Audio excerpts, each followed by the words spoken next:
vlog on a blog. Tomorrow's news today. Get to the truth.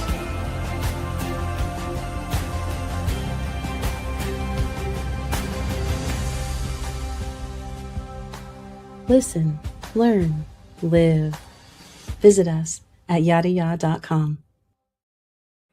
Hey, well, welcome to the Vlog on the Vlog. It's good to have you back, Noah. If we have you, like routinely, we're going to have to get your avatar up there on a page like with Dr. Jeff or something. You're going to need to demand representation on the intro. You don't want to scare the kids. You don't want to scare the kids. Better keep my avatar off. Yeah. Well, you'd be like so many of the others. You're featuring about as many hairs on your head as we have, and much of the crowd. Yeah, I lost them early. Yep. Hey, I lost them early. Yep. Yeah. Fortunately, it's the one thing that I still have some left here. Yep.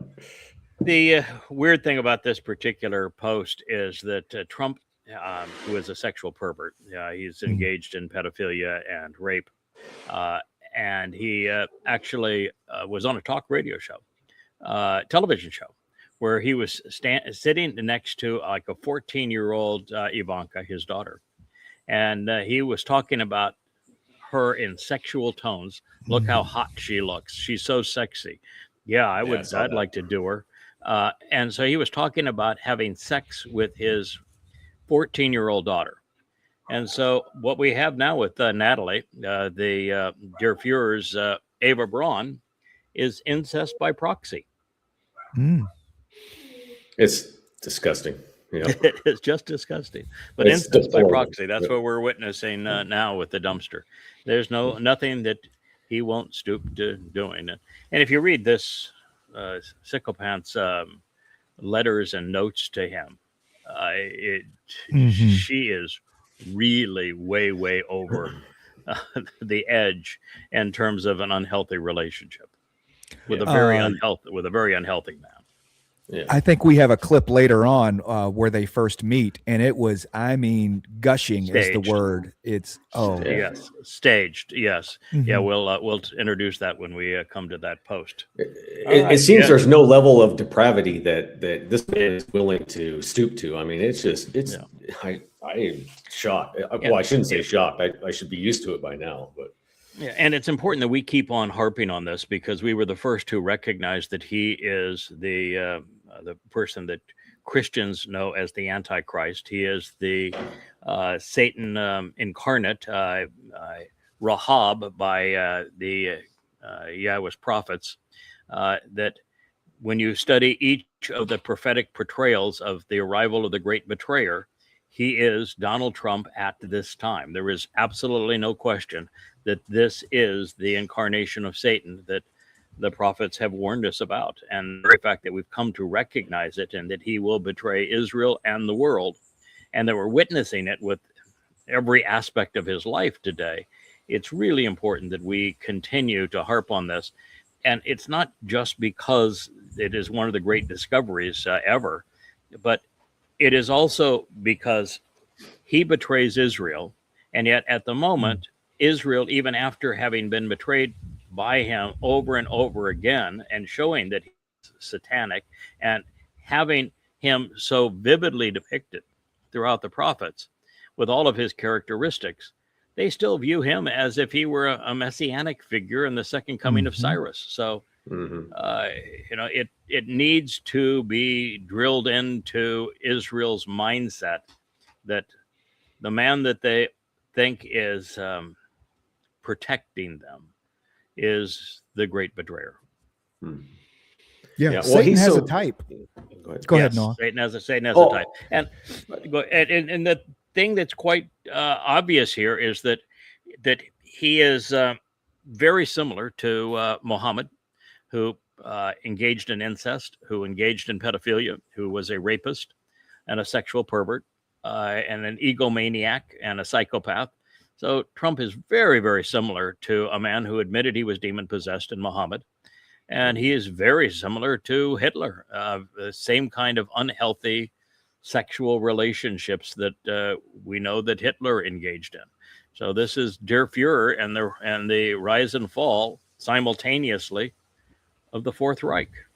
This is an essential element of our time, and it's going to play out graphically and brutally and viciously over the next 7 years. Yeah. I mean, he's so welcomed over in Israel. They're going to welcome him there when he's done destroying America. And they know that he betrayed them in the memorandum of understanding, completely checkmated them, such that there was no option, no wiggle room, no recovery for Israel. Totally complete. And the vice president of the United States, with Trump's blessing, is renouncing Israel at every opportunity. Mm-hmm. Yep. But at least he's a happy pervert. All right. So this particular video, and you can play it. I just probably mute the sound on it as it's playing. But in this particular video, what they're showing is that what they're claiming is Hamas, and I'm just going to say is Muslims, used the hospital that was funded by America, Europe, and the United Nations, and that was under the auspices of the United Nations, UNRWA. They used it and the funds and the facility to torture Gazan Muslims. Long before the Israelis showed up after the brutality of Muslims on 10/7, that hospital was used to torture Gazan Muslims to make certain that there was no rival to Hamas. Wow. Pretty astonishing. Well, not astonishing. It's Islam. I mean, Islam has been Islam. It hasn't changed in 14 years. Islam. Yeah. We shouldn't be astonished, shouldn't be surprised, but you're taken aback when you realize that that the West can continue to fund and embrace a religion that is this disgusting, this horrible, this vicious. But it's always been the case too in Islam that Muslims torture, rob, abuse, kill, rape far more Muslims than they do non-Muslims. And so while they have been vicious to non-Muslims and killed 250 million of them, probably enslaved an equal number over the 1400 years of Islam, the fact is that they have been far more vicious towards Muslims than they have non-Muslims. Yeah. I just saw recently, I guess, Dearborn, Michigan is turning into quite the Muslim home front. Mm-hmm.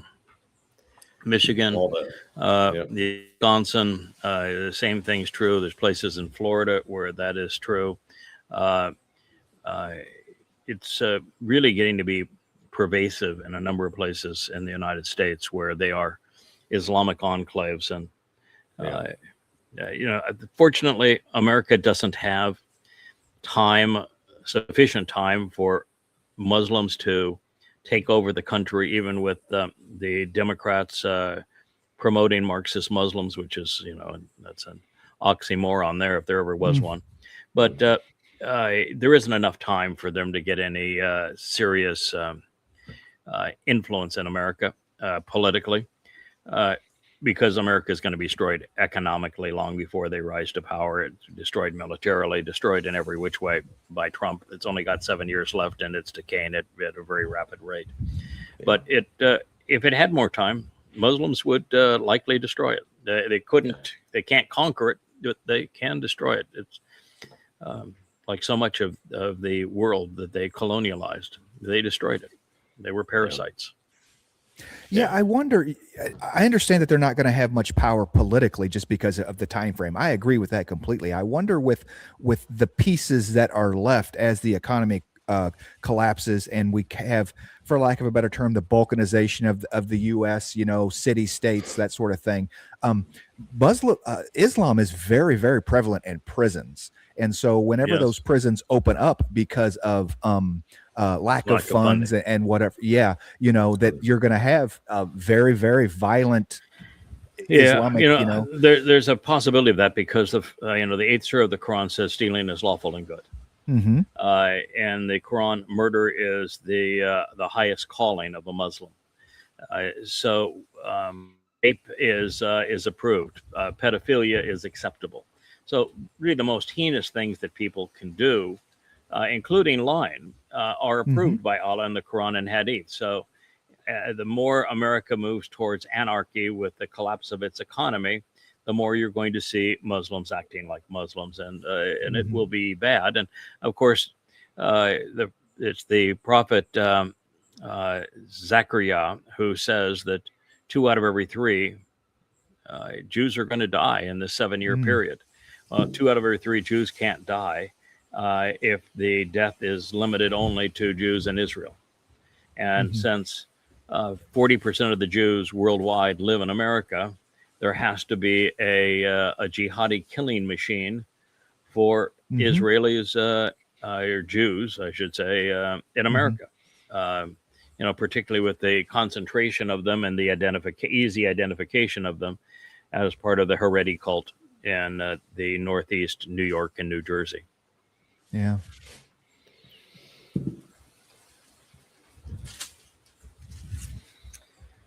So here you have Benjamin Netanyahu being promoted by Robin, who was actually a fairly decent pro-Israeli account, but she's swallowed the same toxin that they all have now and has become a useless mouthpiece for Israel's destruction.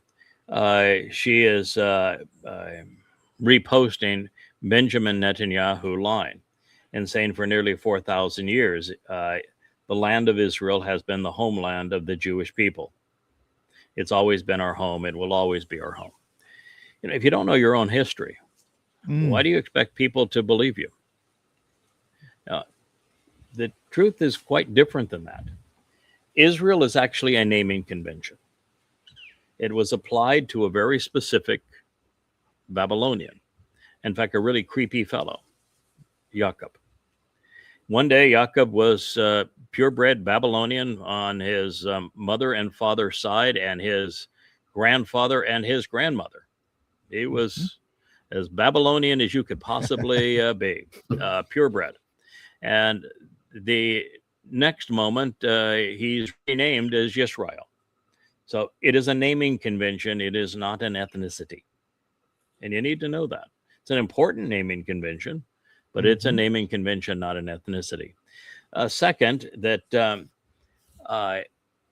this occurred 3,860 years ago. Now, that's close enough to say nearly 4,000, except there was no Israel then. There was a naming convention for individuals to be known as Israel, but there was no land of Israel, no state of Israel at that point. And that would not actually occur for quite some time. As a matter of fact, Israel as a nation was manifest when Israelis foolishly voted for King Saul. Against Yahweh's advice. Against Yahweh's advice. They rejected Yahweh for King Saul. And that was not 4,000 years ago. That was 3,000 years ago. And that was if you want to brag about that, that was not only a complete rejection of Yahweh and a disastrous move. Israel as a united nation only existed for 100 years. And even then, during most of it, you had the favorite son, Dowd, as the object of a assassination plot by the elected leader. So it was a house divided, and it was only for a very, very brief period of time that it was a united kingdom. And for only 33 years was it a united kingdom with Jerusalem as its capital. But even then, when it was a united kingdom of Israel under Dowd with Jerusalem as its capital, you have the Absalom rebellion. And half of the nation went to war with the other half, and so it wasn't even a united kingdom at that point. And then it's turned over to Solomon, and he was good for about 15 minutes, and then he started marrying pagan women. And 15 minutes is an exaggeration the wrong way, but he, within 20 years, he was gone, and Israel was no longer a united country in just a matter of moments after his death. So Israel was only a country for 100 years, and that was 3,000 years ago. So you can't say always, and you can't say 4,000. And so all you really have is Yehudah. And of course, Yehudah ceased to exist many times over the years. And on top of all of that, once you know that there is a Yehudah, you know there are no Jews. So their Jewish people only have a history of from 1650. There were no one on earth was called Jewish or a Jew prior to 1650. And it happens to be a legacy of the King James Bible that condemns Jews as the killers of the mythical Jesus. So that's not really a very good place to take your name, is it?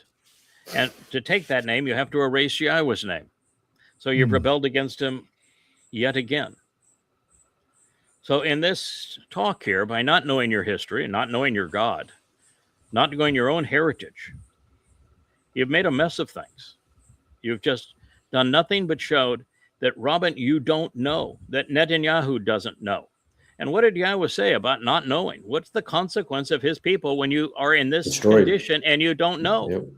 Right. You are destroyed. So you think that Yahweh's an idiot and doesn't know your fate because you are so unknowing? You're so ignorant of your own history. Because you don't know it, you're going to be destroyed. That's what's happening. And this man is leading the charge to destroy you. And now you're promoting him, Robin. Why would you do that, Robin?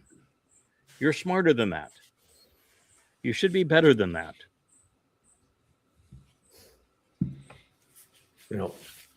Did we determine, do we think Netanyahu is in the League of 10 Nations that align with? No, because he's got to be betrayed. But is it a remote possibility that he's included in them? I guess, but he's a proxy. He's of Trump, and who knows who is going to be by the time you get to that point, who's going to be in power? I mean, you've got Netanyahu, who's could never form a government today. Couldn't even come close to forming a government today. That doesn't mean that he's going to lose, because his opponents have a tough time forming a government too, because of the voting bloc of the Haredi being so counter to Israel's interest. So will he even be a prime minister a matter of months from now? Then you look at a bootlicker like Macron. He has about 10% popularity in France. He couldn't be elected right now. You look at Ed Mertz in Germany. He couldn't get reelected right now.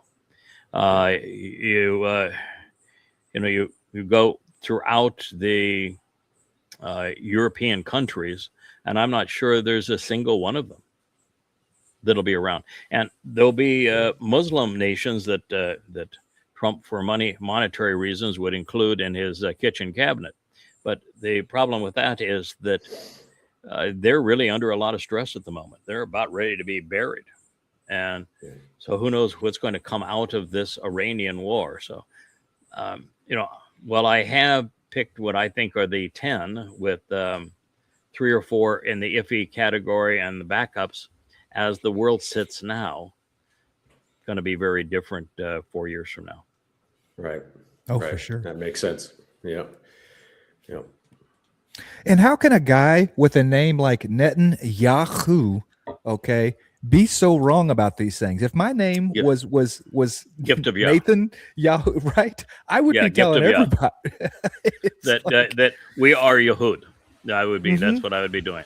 And I'd be saying Yehud is a compound of Yahweh's name and Dod's name, and Dode is our eternal King and our Messiah and our Savior, and Yahweh is our God. And I would be telling everybody that I represent Yehud and Yehudim. Mhm. That's exactly what I would be doing. But he is not. That's why he's a demon. He is so caustic to Israel's survival that I'm disgusted by the Robins of the world who should know better, who continue to promote those who were destroying the Jewish state. I wonder if the rabbis even pronounce his name, huh? Hard to pronounce his name. Do they say Netan Shemnu? Yeah, no, they are willing to say parts of it because there must be 500 names that you have to say that include Yah or Yah-O or Yo or portions of it. So you can't mention like the prophet Yashayah or Zachariah or Yirmiyah. You can't mention any of these prophets. Yoel, Elia. You can't mention any of them without including Yahweh's name. So that trying to erase Yahweh's name from their lives is one of the dumbest moves ever, because you can't speak the language without it. It's just ludicrous. I mean, how do you even say Haya, the verb that is the basis of Yahweh? Right. Yeah, I never understood that. I don't. Yeah. Well, you can't. You have to. It's not understandable. No, it's not. It's religion. You have to. It's religion, not logic. Get rid of reality to have your religion. It's religion. It's religion, not reality. Speaking of oh my God, I think I have 2 or 3 of these, but this one it may be the one that is the winner. This is the foot of this woman. First of all, the woman is nothing but a con job, and the likelihood that even this is the woman that they think it is, in fact, even the likelihood that there was such a woman is pretty much nil. But they're going to play with her skull and with her foot. So here's the Catholics playing with her foot. They're dipping her foot in water, and by having the water run into that basin, then everybody is clamoring to get a sip of that water. They're going to sell that water and drink that water as holy water, and it's going to be. See all these people around there.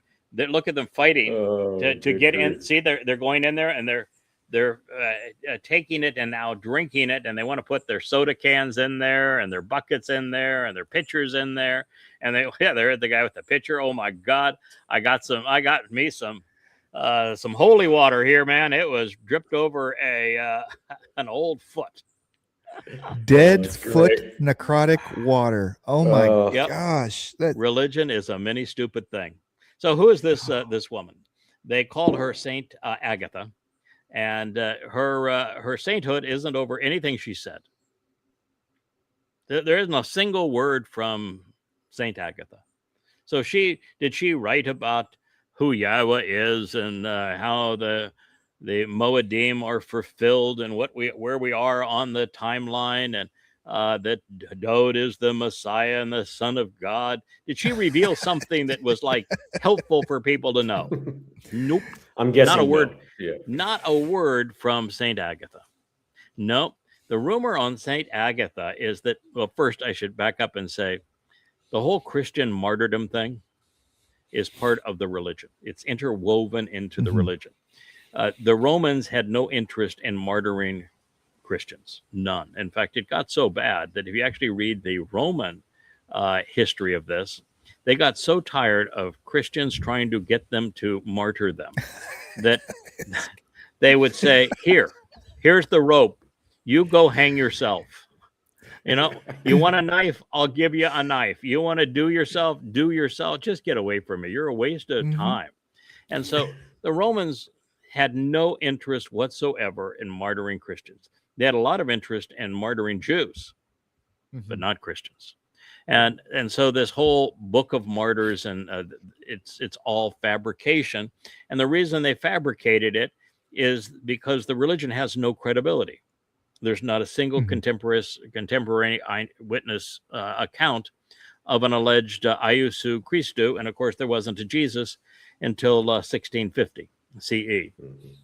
So the religion has no credibility, and of course, even then, the caricature of said Jesus is nothing but a product of identity theft. So, since there's nothing credible, they want to make the religion appear credible by showing that people were willing to die for it. And if you're willing to die for it, well, that must make it true, or it makes the person willing to die for it an absolute idiot. Take your pick. Mm-hmm. I mean, if you want to believe that a religion is proved true by martyrs, then you're going to believe that Allah really is a god and Muhammad was a prophet, because there are Muslims all around the world that are willing to die to get the rewards of the Islamic brothel. So it doesn't prove anything other than stupidity. But nonetheless, with weak minds, martyrdom is something that people think is a validation of their faith, because there's no logic behind it. So they imagined 90% of it. And the parts they didn't imagine, they perpetrated their own crime. So in this alleged sainthood miracle, Miss Agatha was approached by a Roman who wanted to have sex with her. Now, why would the Romans say, "Hey, you're a troublemaker. You're the kind of people we're persecuting as scum, and I have the ability to have sex with any classy Roman gal that I want. I've got all of these slaves that are my slaves that I can do anything I want to, and yet, nevertheless, I want to pick a lowlife that is part of what we are doing as a empire that we are allegedly martyring, and I want to have sex with you." And her great victory was, "No, I must remain a virgin, so I will not have sex with you, so I can remain a virgin." And he allegedly decided, "Oh, well, then if I can't have sex with you, I'm going to carve off your breasts." Almost like he was giving fodder to what Muhammad would later write. And then we're told that to make her a saint, that Saint Peter came and he visited her in her prison cell, where she had the little flat chest at that point, but he healed her before her death. Now, why would she die if he healed her? And second of all, she was 3rd century, and old Pete, he would have been diddly-eye dead in the 1st century. But nevertheless, it's a really cute foot that she has there, and they're going to put her skull inside of a contraption that they've all got for her. So stay tuned. We've got more posts of Saint Agatha. But the bottom line is here that religion is a mini stupid thing. I saw one presentation of this ceremony where they were putting the skull inside of the Virgin Mary's head. I mean, it just gets Oh yeah, weird. well, yeah. We've got that. It's next. Oh yeah, okay. I think that's next. Yeah, okay.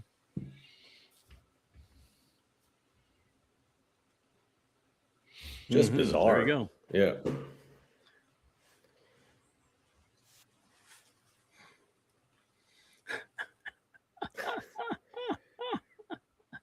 I'm so glad they're doing it with medical gloves, aren't you? Yes. Yes. That makes me feel so much better that it's medicinal, because I'm sure the last thing you would want is for her to, catch a germ and get sick and, like die or something. Wouldn't that At least we know what's in the box now. It's a head. It's a head. Oh, Yeah, they took her head. Yeah, they took her head and they put it in a box. Ugh. And he's going to go kiss the head. Watch this. Yeah. Yep. Showing off the skull. Yeah. I hold up the head. See, the blessed head. You can't make this up. I mean, I was just going to say, I'm gonna even put as the a work blessed of head fiction, it's nuts. inside of the graven image. This is hard to make up. I mean, Yeah. this is so bizarre. Yeah, it's just creepy. Yeah. Religion is the creepiest thing ever. And of course, now she's the patron saint of women who have breast implants and women who have cancer, breast cancer. and Uh-huh. she's the patron saint of women who are raped, and she's the patron saint of that is the closest to the Blessed Virgin Mary, who is the Mother of God and the Queen of Heaven, so that they could have Easter all per the Babylonian religion. But the Babylonians weren't this queer. I'm here to tell you, this Roman Catholicism is far weirder and more repulsive than any aspect of the Babylonian religion. Takes it to a whole new level, doesn't it? I mean, obviously she's the patron saint of skulls and other people's heads. I mean, it's just Yeah. weird. Patron saints of OnlyFans accounts. I mean, yeah, this is just. Oh my gosh. Yeah. Yahweh says specifically, don't touch dead bodies, and if you do, you're dirty for 7 days, man. You know, it's Yeah, like, yeah. And he says, don't make religious images and don't be religious under well, any circumstance. yeah, it's They just don't see. Oh yeah, this we're gonna as parade it. religious, We're gonna parade it down the street. Yeah, there we go. Oh my God, this guy, if I can touch, I just get near it. Oh, near it. That's so godly. All their religious artifacts and Oh yeah, there it is, statues and the skull is inside of there now.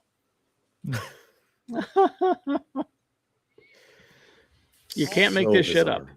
No, you can't. Christianity is dumber than dumb.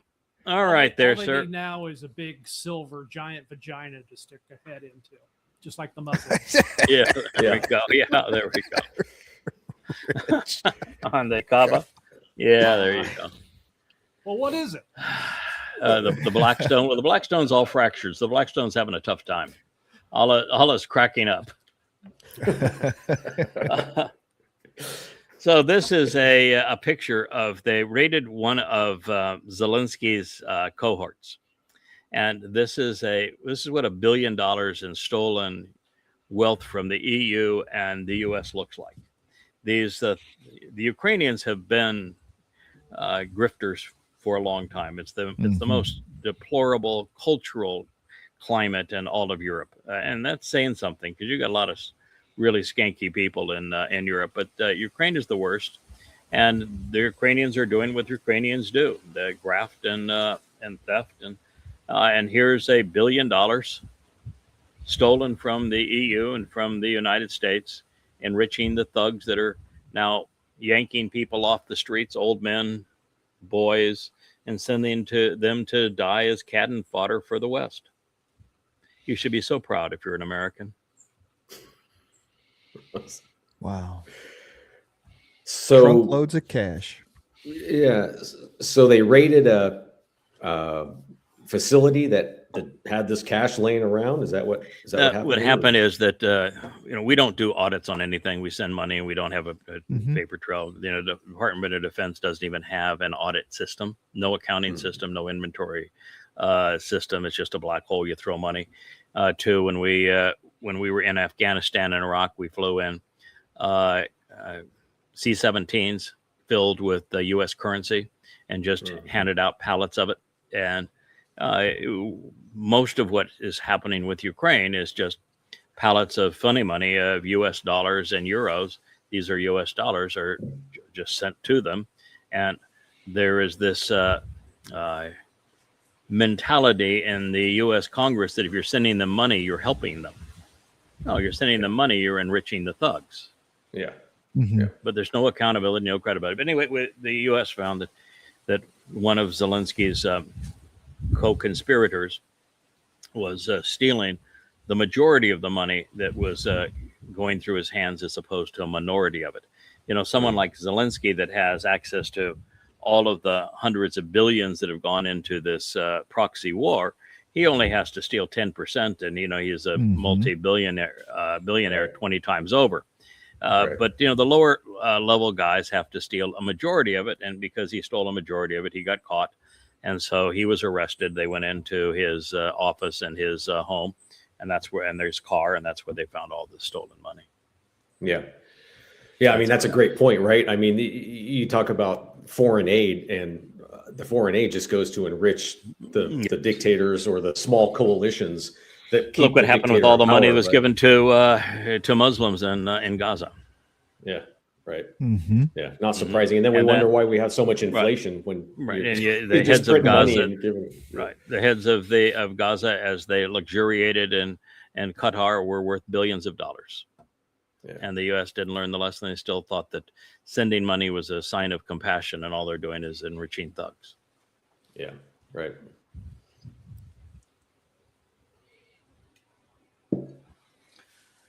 You know, this is another dreary day in Ukraine. Those aren't clouds, that's smoke. Mm-hmm. And it's smoke from more of Ukraine going up in smoke. And the reason is that today politicians are at a complete loss to understand cause and consequence. You do something, there will be a consequence, and they don't understand unintended consequences either. So cause and effect and unintended consequences are things that they do not ponder. And we're witnessing that now. And, you know, what is Iran now? It's a rump state. They have no access to resupply. They have no means of making money. They have no means of even making their weapons. They have no power. Their water supply is now corrupt. What's left? Mm-hmm. Their locomotives were all Russian. They've been destroyed. They have no air force. Yeah. All they have What's is the- cheap drones, which they make, in the little houses, and the drones that they get from the EU. Makes you wonder what the point of all this is. I mean, what's this? Well, there was no point of it. It's There's no United point. States started a proxy war 20 years ago, so they Yeah. could steal Russian assets. Yeah. And that's the reason Yeah. why we replaced the Shah in Iran, was to steal Iranian assets. It's what America does. And Yeah. we started this proxy war for that purpose, and it blew up in America's face. Yeah. And apparently the Ukrainians can't even leave. I mean, No. otherwise Well, there would be. Half of them have. I mean, half of the But that was population of early, Ukraine is yeah. gone. Yes. Yeah, half of their population is gone. So they lost half of their population to either sending them off to die on the front lines, or they said, we want no part of this, and they left. So obviously, the reason that half of them left is that the last time there was really a fair vote in Ukraine, they voted for a pro-Russian government, and then America deposed that pro-Russian Mhm. government. And once America did, those who were pro-Russian left. And so half the country's gone. How do you function in a society like this where you're getting bombs dropped on you? You don't go to work, obviously. You No. have a No, hard you go to time work. finding Can't- food. Yeah. Yeah, I mean, yeah, their warehouses are gone. Their means Yeah, of what do you distribution do? are gone. Electricity production is gone. Do you see any lights on in any one of those buildings? No. Oh, And it's no. still dusky. No, not a single light. No. I just They have no. It's like a total collapse of Heading society. into winter, they have no means of generating heat. Yeah. Mhm. No means of It's awful. distributing. Means of distributing food. But I guarantee And- Zelensky and no is more doing men just to fight. fine in his house. He's probably warm and air Oh, conditioned and yeah. Absolutely. It's always the Yeah. people that get the Screwed. worst of the wars. Yep. What else do you have there, sir? Oh yeah, here. Close up of the skull here. Yeah, you can play this just because this is really it's just so creepy. And look at she has a face on this one. It's Mhm. like a That- horror movie. God, I think she's a blonde, isn't she? On that one? Mm-hmm. Yeah. It's Yeah. it's straight out of a horror movie. Yeah. It is. Oh yes, let me bow to it. Yeah. Uh-huh. Oh man. I'd like to set that up against Yahweh's second statement on the first of the two tablets. Thou shalt Mhm. not be religious. Thou shalt not create graven images. You shall not be associated with anything that is a depiction of of anything that is being used religiously. Oh, Don't Yep. do that. And then saying the father's parents, actually, because it's both. It's male father with the feminine ending makes it parents. Parents grew up their children to the third and fourth generation. Y'all shouldn't even have to tell you to not do any Be of this religious. goofy stuff. Yeah. But still, the second It should be statement he etched in automatic. stone. Yep. Right. And Yeah. well, the first statement was, "My name is Yahweh. You're not going to exist with any other gods in my presence." So Jesus Christ would completely condemn every Christian. Yeah. Just the name. The fact And the that Yah second- has to explain it so vehemently on a constant, it's amazing to me that he's even willing to deal with us at this point. I Yeah, can't. well, I mean, he doesn't like people it's- very much, but he does want No. people to be without excuse, and he does want us to prevail in the end, and at least have a remnant. yeah. So out of billions, we'll have thousands. I think he's very comfortable with just the family that we have right now, The because 2.5 billion Christians, they are not salvageable. The 2 billion No. Muslims, they are not salvageable. The billion Hindus, not salvageable. The billion Marxists, not salvageable. The billion conspiratorialists, not salvageable. So you've taken, what, 8 out of 8.2 billion people, and you've already made it impossible to reach them. So Yeah. we'll do pretty good as a percentage of the salvageable people. Mhm. Yeah, the number says a percentage of the total population will be, negligible, but amongst the people that are potentially salvageable, we'll have a pretty decent result. Yeah. Well, I've been convinced for a while, and I know you've talked about this. I know Kevin has too. That this teaching here that we're learning right now from you, this is for the family that's moving on. I mean, Absolutely, it's not for these people. Would never, anybody here at this festival would. Wait till you get a load couldn't of possibly of comprehend this. a comprehensive analysis of the statements that Yahweh etched in stone. It will it'll take you up a notch. That is for Yeah. darn sure. Well, that will take you down to hell. A correct, amplified, and explained presentation of the 10 statements will take you to heaven. Yep. So here's the dumpster. This is Glenn Dyson, and he is saying that Trump's economics make no sense. What Trump is saying is that interest rates only go up when a nation is weak, and they go down when the nation is strong. No. It's first of all, when it's bonds, it's called yield, actually not an interest rate. It's called a yield. And the yield on a bond is based on the same things that run all economics, called supply and demand. The United States has increased the supply. When you increase the supply, you devalue that asset. If there was if you were a community of farmers, and there is one tractor for sale, and that's the only tractor, you're going to pay whatever you have to pay to get that tractor. Mhm. If there are fewer farmers and there are 1,000 tractors, you can probably pay $1, and somebody's going to say, "Yeah, please take this piece of shit. No one else wants it." And so it is supply and demand. If you increase the supply, you have devalued that asset, and so we're in a position right now where America has grossly increased the supply, such that the currency isn't worth much of anything. And because we now have a track record of consistently increasing the supply, if you buy $1 at a certain price and you're paid back in dollars 10 or 20 years later, after somebody has messed with the supply by 5 to 10% every year, and now they have to mess with it by a big margin to pay the debt, then what you're being paid back in is worthless dollars. So that's you're putting $1,000 in, but the $1,000 plus interest you're getting back is really worth $500.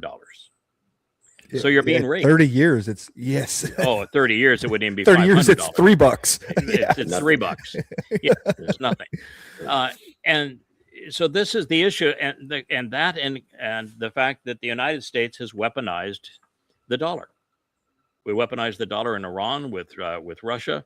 We've weaponized it with China. We've weaponized it with India, and And so once you've weaponized your currency, nobody trusts it anymore. And once you've proven that you can't repay your debt, you are certain to default. Why would somebody want to loan money to somebody who is certain to default? And the United States is certain to default. Mm-hmm.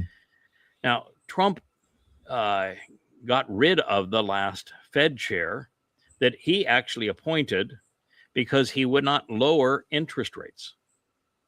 And Trump demanded it. And now interest rates are going up.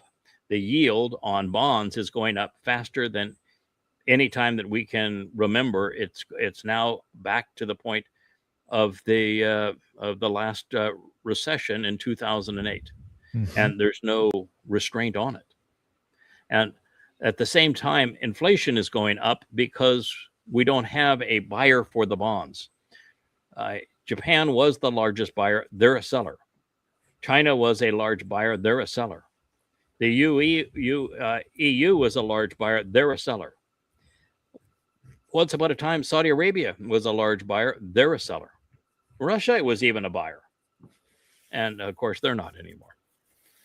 So without buyers, the U.S. can do is to increase the monetary supply, to create the money that is pretend money that is used to buy the bonds that nobody wants.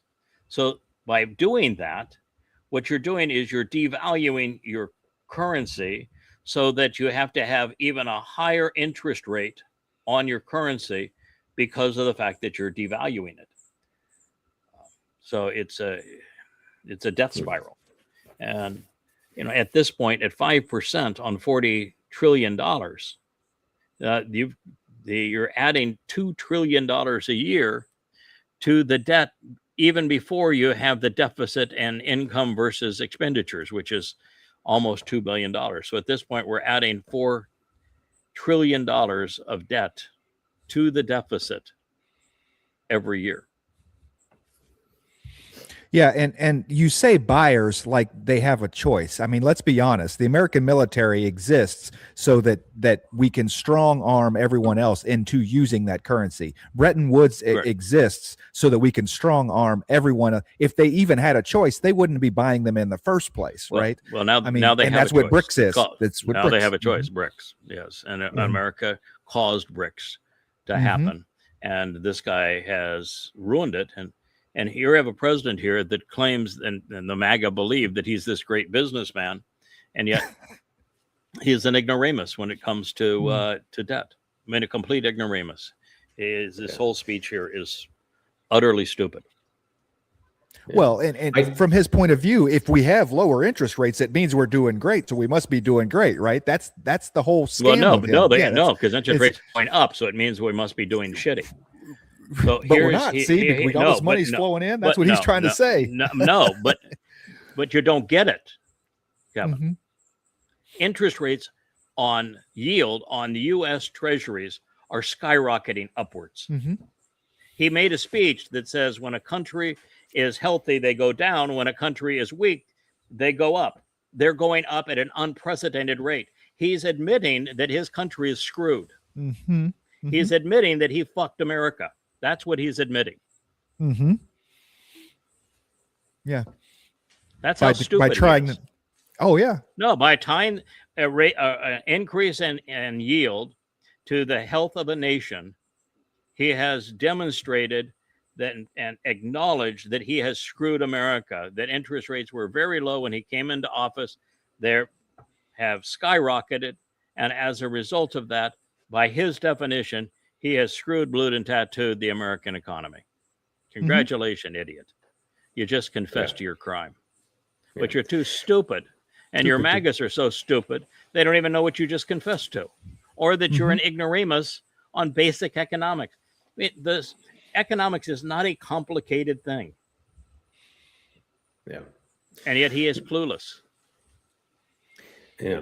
It doesn't really matter because he'll just blame it on Biden or Kamala or Hillary Clinton or whatever other Democrat. So if that's the case, then why has the debt risen more under Trump than anybody else? Right. If that's the case, then why were interest rates lower under Biden than they are now under Trump. Yeah, right. Yeah. Now, he can't explain it. He just Trips on his own tongue. Yeah. He doesn't care about explaining dick, it. Trip on his own dick, but it's not big enough. Yeah, exactly. Yeah. Oh God. The religious are just so utterly stupid. So this whole thing is Jesus forgave the adulterous woman.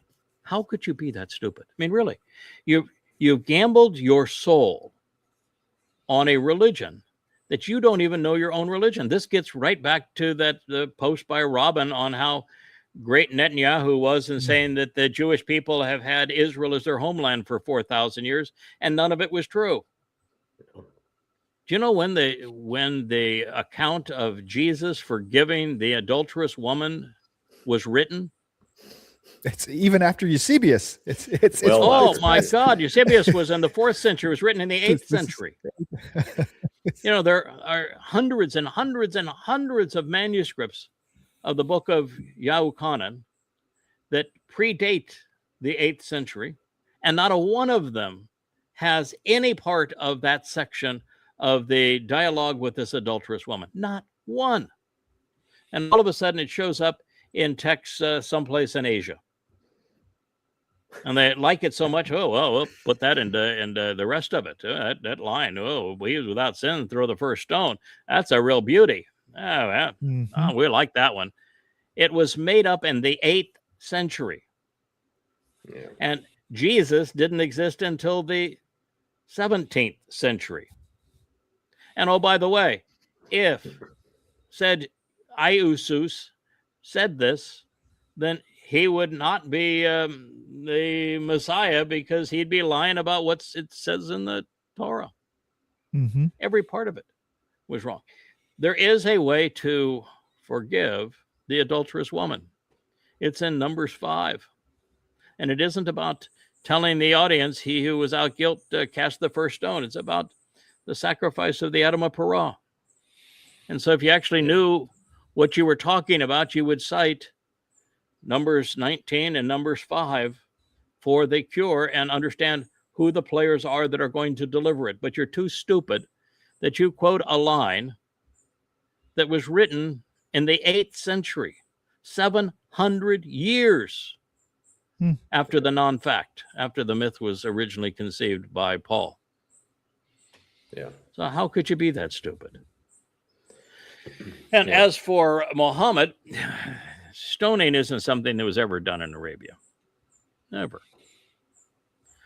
Lashing is what was done in Arabia. The Quran speaks of lashing a woman who is accused of by one man of being adulterous.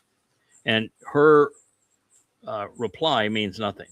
She has to get 4 men to vow that she was not adulterous. And if she cannot get 4 men, she gets just 3 or 2 or 1 or none, then her defense is her confession. And it's by flogging. The only reason stoning has any mention is because rabbis sold Talmud readings to Muhammad. So even that part is damn embarrassing. So reminds me faith under pressure, you have bursted under pressure. You are a numbskull that has no clue what you're talking about. Yeah. Yeah. Reminds me of the witch trials, right? All they had to do was say that you were a witch, and then you were burned at the stake, right? Oh no, they you have no defense. It's like they tie you, put a weight on your feet, and if you don't float, then you're a witch. Sometimes they had them such that if you lived, then you were a witch, and if you didn't live, well, then we made a mistake, but you're dead anyway. Most of them were actually done that way, so that if you died, well, we goofed. So sorry. God have mercy on her soul. And if you lived, well, that was proof that you were a witch. So now we got to really go after you. Yeah, religion has always hated women. That's any Yeah, it chance they can does. get to kill them, rape them. Yep, that's true. That's what Yeah, religion we're gonna does. have some of that tomorrow. We're gonna have Miss Leia is going to be the Mhm. co-host, and she's already picked some of her topics. Of course, they're going to be women's issues, but we do that. We defend women. So if this story has any legitimacy at all, which it obviously Mhm. doesn't, but if it did, you would think that people would understand that the adulterous woman would be Israel, right?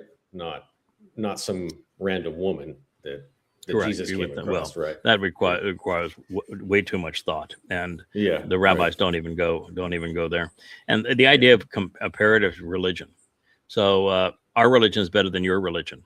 So our religion must be true, and your religion must be false, because we can cite an example in our religion that's better than your religion. Right.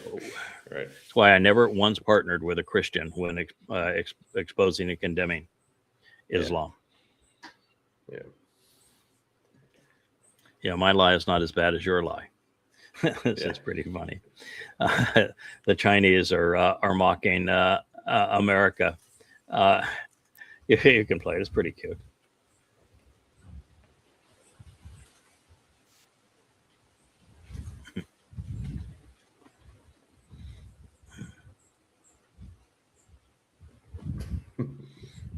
We don't have sound. I don't know why. Do you not have sound? No. Hello, Oh, we do now. it's Hello. me again. Fancy another round of investment? It's risk-free for me.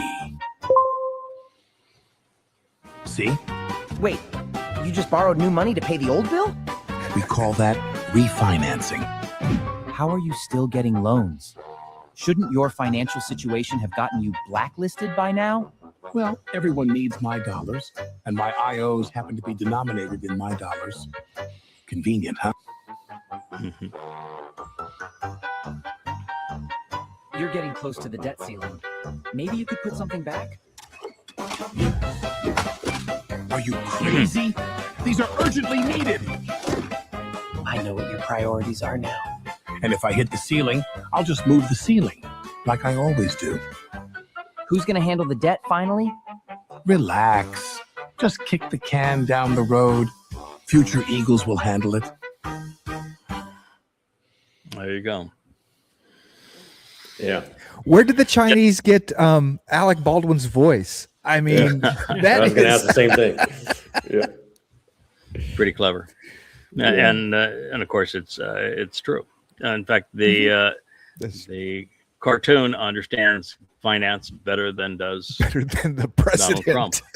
Yeah. So they did have to make the eagle much smarter than Trump, though, for the Mhm. little cartoon to work. Yeah. Can you just see Ava Braun, Mr. President, sit down. I want you to watch this this a minute and Yeah, 20-second Yeah, presentation. you'll here on understand. the You'll economy. understand economics a lot better. Yeah. Because I And like you tanks. saw- I need more tanks. Yeah, you saw Yeah, all they the might all the take- toys he had were all weapons. I need more tanks. I need more airplanes. Yeah, more Urgently airplanes, more needed. jets. Yeah, more war machines for killing. Yep. Okay, sir.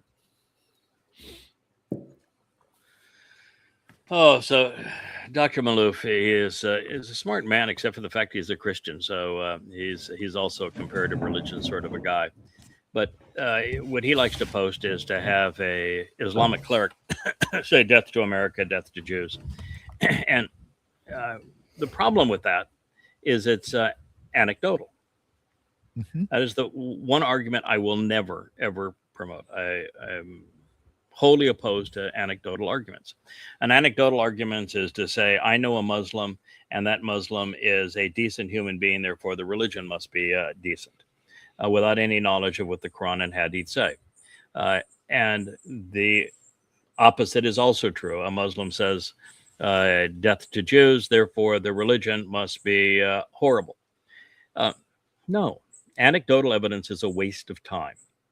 It should not even mention it. If you want to be effective and you still want a little video, then play your video and then copy and paste any one of the many thousands of "we kill you" citations from the Quran and Hadith as they are presented in the 4,200 pages of goddamn religion. It isn't that hard. Do your job. Prove your point. Then use evidence and reason as opposed to being anecdotal. Mm-hmm. A good Muslim is someone who has died for Allah, and the next best Muslim is the one that is waiting to die for Allah, right? I mean, it's that is correct. And the worst of all Muslims, the hypocrite, is one who is not willing to kill and die for Allah. Mm-hmm. Yeah, you can't just die for Allah. You have to kill. You have to be killing while dying for Allah to be considered a good Muslim. So there are, according to the 8 surahs, only 2 kinds of Muslims: those who have died killing for Allah, and those who will die killing for Allah. And the hypocrites are those who are not willing to die killing for Allah. Yeah. And yet there's billions of them that just billions of them believing absolute immoral this rubbish. Yeah. The worst book ever written. Crazy. Yeah. Prove that the book is vulgar. You're a doctor, for crying out loud. Stop it with the anecdotal stuff. Yeah. This is pretty cute. People are saying we spend too much time together. Let them talk. I wrote you something. A letter, 14 pages. Wow. Single spaced. I won't read it.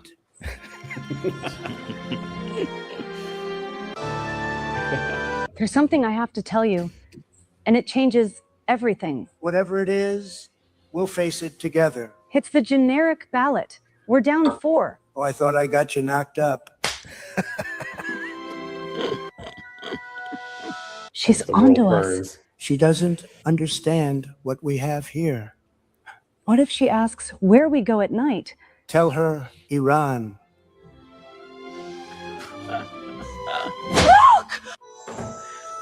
But when you have a prostitute that is upset with your cheating, right? When a prostitute is upset with your cheating, boy, life has really gone south for you. Oh Beautiful. my! The Will you head still tweeter. want me? The numbers better be hot. As the world burns. All right, that's pretty great. clever, Don. I got to give you a thumbs up for that one. As the world that burns. was pretty good. Days of their lives. Okay, so here we go. Is we're told, according to Duke Medical School, that being punctual is racist. Now, I've always told you that I'm not a racist, and I'm not particularly punctual now that we're trying to do all of these things simultaneous. I used to be really punctual. I'm not quite as punctual anymore, although we're doing a pretty good job of the 11 and 5. Sometimes, like today, I sat right on down at 2 to 3 minutes in advance, and then we had some technological hiccups. But so the best way to prove that you're not a racist is to have no consideration for other people. And if you say you're going to be someplace at a certain time, completely disregard that, let them down, have no respect for their time or their lives. And if you have no respect for anybody else other than yourself, then you're not a racist. Okay, sure. This is just crazy. I don't even know. Stupid people in stupefying places. Yeah. It's hard to make sense of something like this. I don't know where people. Well, of course, come up you with can't make things sense. like this. That is the point. It's not sensical. No. That is the point. So here you have one of the premier universities in the United States, and they are now promoting that being punctual is racist. Yeah. So stupid is as stupid says. Anything somebody does is racist at that point. Then anything, if you are causing someone else to have to do something that's racist, I guess. Oh yeah, of course. You're a racist unless you're a Marxist and you divide everything up by race. Boy, this is again. It's important because Donald Trump is impersonating Adolf Hitler, virtually every aspect of his life, and just here are some of the unbelievable things that this woman writes to a man who is a genuine piece of shit. This is a man who is Satan incarnate. So she is absolutely fallen for Satan. I want to get back to that synergy where we talk about everything and nothing. Pillow talk. You're the Alpha and the Omega, the all and end all. What would I be without you? It's and then I like this part where we've got a little. There's a little bit of atheism in here and somewhere. Oh, and please, when I fail, will you tell me? You have the absolute right to cuss me out if need be when I deserve it, because no one knows or cares about me more. Dude, that is a psychological condition right there. Seriously. Oh, of course. I mean, of course. She's got it joking. bad. There's a serious. Yeah. Yep. Wow. Yeah. That's I've heard of brown nosing, but good grief. This good grief. Yeah, she is the epitome of brown nosing as the head holy smokes. The head tweeter.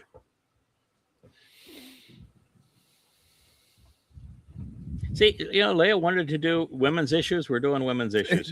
Right. We started with two women. We had And the World Burns. There's nothing more feminine than As the World Burns, right? Soap opera. Yeah. So here, this is Trump running for president in his first term. And he's having this interview where he says, nobody knows debt like I know debt. I'm the king of debt. I know everything about debt. And then he's talking about that U.S. debt at, I think it was $19 trillion, and how it's at $19 trillion because the Democrats, Hillary, knows nothing about debt. I'm the one that knows a lot about debt, and it's out of control. It's about ready to kill America. And so what you need is a president like me that understands debt, and we'll get this debt under control. And oh, by the way, there's another. So, and now it's, of course, it's $40 trillion. It's more than double that, which means that he was in a complete another fraud.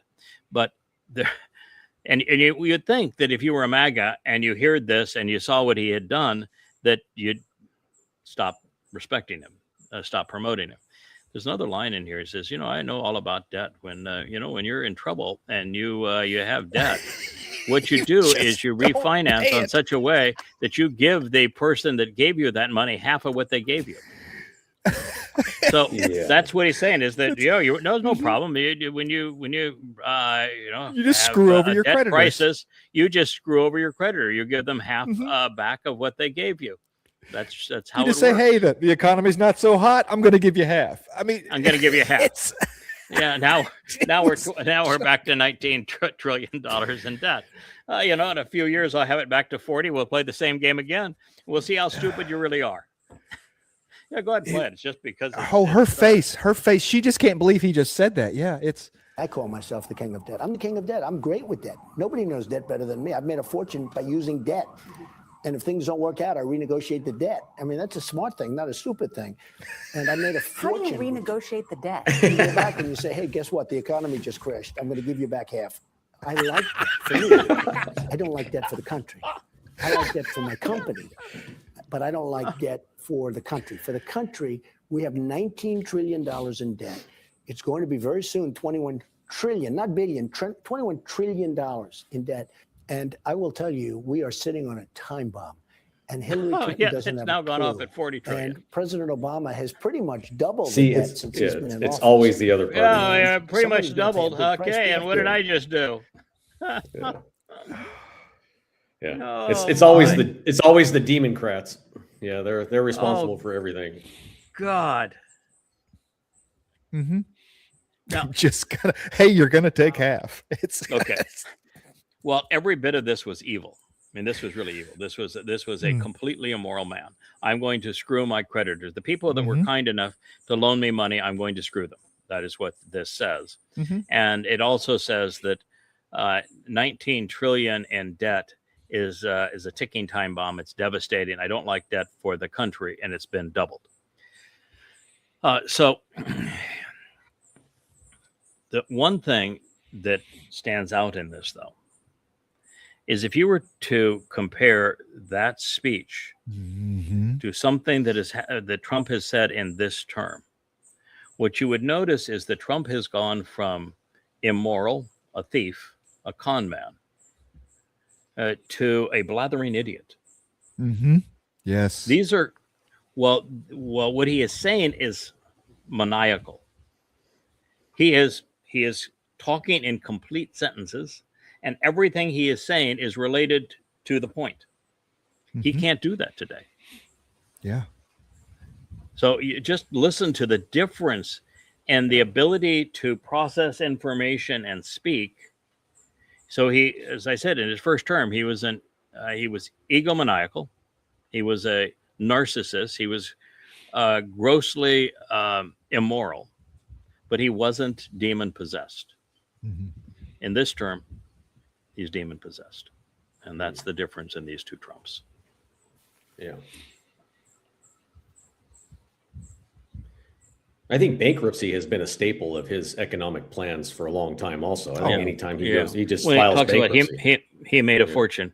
What he inherited from his father, who was a slumlord, if he had just put it in a mutual fund in the stock market, he'd be worth twice what he was worth. Yeah. So he didn't make a fortune. The man bankrupted casinos. There is no other meme other than that. I mean, the house always wins. It's people know that, you know what I mean? It's like saying that I don't know, he ran the IRS and lost money. Yeah. All right. So this is the Bank of England, and the Bank of England froze Venezuela's gold, essentially confiscated it. And who knows why Venezuela's gold was in Bank of England, other than it serves as collateral if it's there to borrow dollars to engage in trade. And even though it belonged to Venezuela, the Bank of England, which is like everything that is English, they've been thieves. I mean, England has been thieves for well over 1,000 years. Global thieves for over 1,000 years. So they seized it. And now Big Daddy, the ultimate slumlord and the godfather, has told England, that's my money. I stole Venezuela fair and square. That's my money. Send it to me. And the Bank of England is sending Venezuela's 31 tons. 31 tons of gold to Trump. We've become a nation of thieves. And always thieving, not to the United never States, achieving. not to Fort Knox. They're sending it to Trump, just like the oil. I'm right. It's it's the oil revenue from Venezuela goes into a Trump bank account in Qatar. Yes, it's like hard to believe that the world is this upside down, but it is. Satan is in charge. It's like crime bosses paying tribute to the and of course, crime boss. what in the world are you going to do with money? It's essentially worthless. I know I understand why he wants the gold, but it'll be worthless too. You got to have something to trade it for. The gold has no value. So here again, this is another one. This is Kosher, who was also an intelligent poster, but they've just all doubled down on around the man who is destroying them. And it says here, the Kosher, Benjamin Netanyahu has always been right about everything. And yet they've been played. There is, in this case, it's the one time where he actually mentions Islam in this speech, but he calls it radical Islam and extremists. There is no radical Islam. There are no extremists. And this is the same man that 99.9% of the time will talk about Fakistinians, and he'll talk about Hamas and not Islam. And he doesn't know squat about Islam. And he does business with Muslims all the time. And so his ignorance of Islam, the Quran and Hadith, and Kosher's ignorance of Islam, the Quran and Hadith, is the very ignorance that will destroy them. And so rather than being right, they are not Sadak, they're raw. They're wrong. And the thing that causes them to be wrong is their collective ignorance. And yet, while Israel has been raw, wrong, and ignorant for a very, very long time, 3,000 years, they pat their own back and tell the world and themselves just how wonderful they are. They think that they're righteous when God says, no, you're despicable.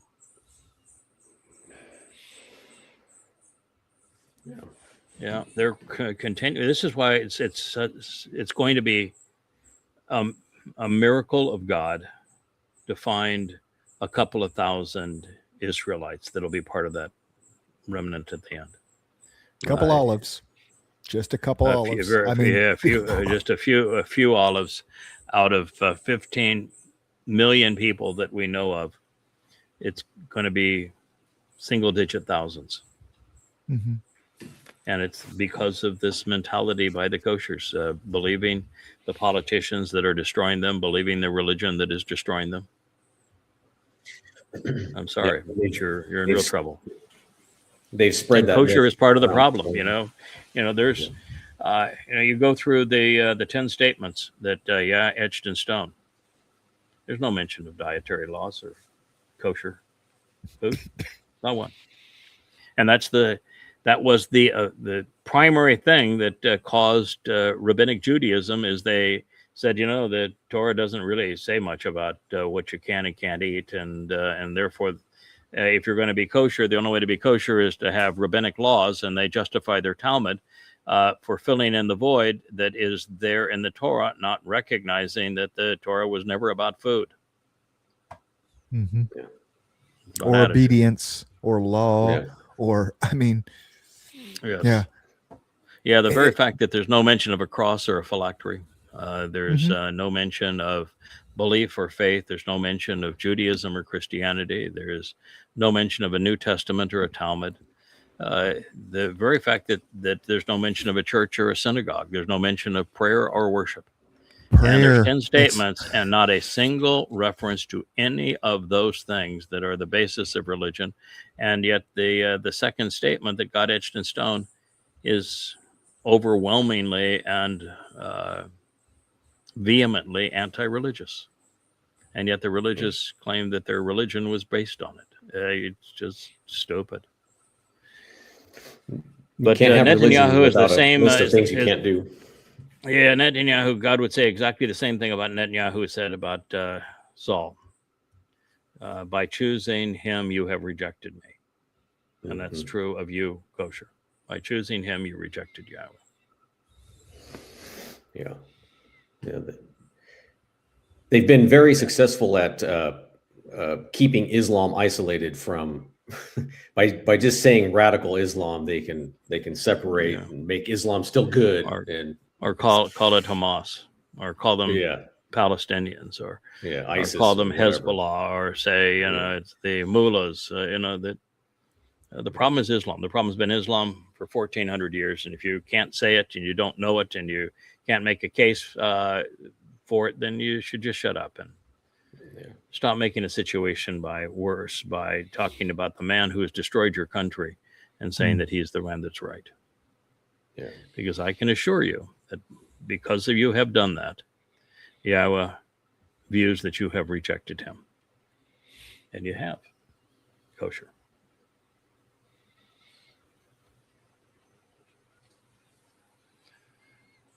Okay, so I don't know a lot about the stock market, but that don't look good. What they're saying here is that the bond market is what prices everything. Money is priced based upon the bond market, and you use money to price stocks. So the foundation of it all is the bond market. It's not the S&P 500. And across the world, the bond market is imploding. And the worst case is Japan. The second worst case is the United States.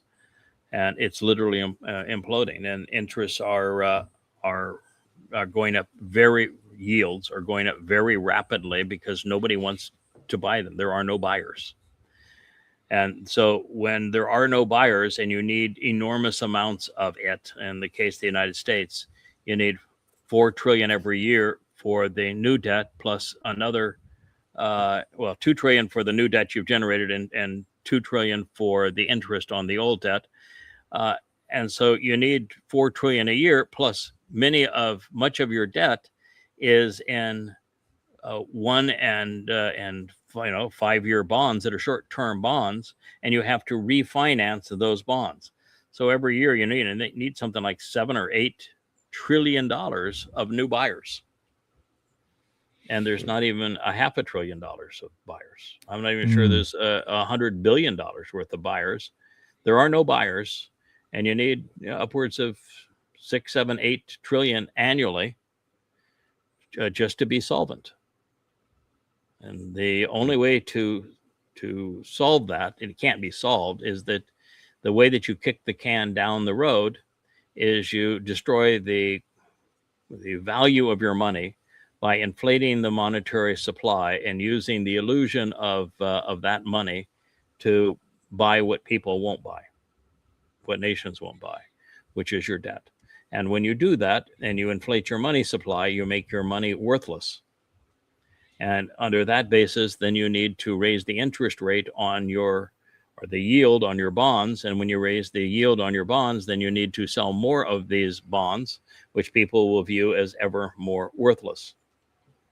So it's a vicious cycle, and you can't get out of that cycle. And that's the cycle that Japan and the United States are in right now. Yeah, it's just going to be interesting. Nothing they can do with the 20 and the 30-year debt. All America is doing with it now is they're refinancing the 20 and 30-year bonds with 1 year and 2-year treasury bonds. Short term for the long term. That is a complete admission of we're in a death spiral and we have no clue what we're going to do. And there's not even buyers for those. And the interest rates on those went right up. So they just fired up the printing machines to buy them all back to make it look like and of course we talk about printing money. They don't actually print it. They just increase the money supply. Yeah, right. And so the Fed, who increased the money supply, will use the money that they created out of thin air.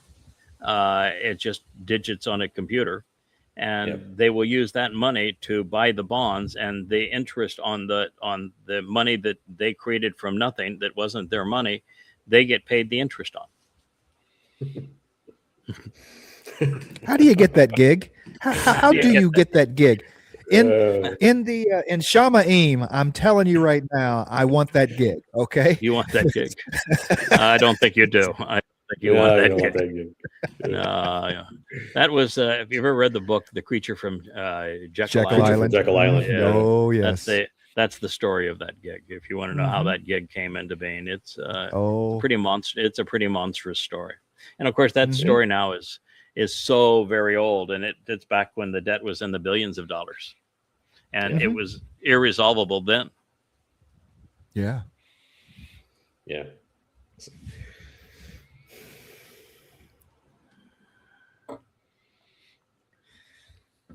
So they have a little Qatar problem.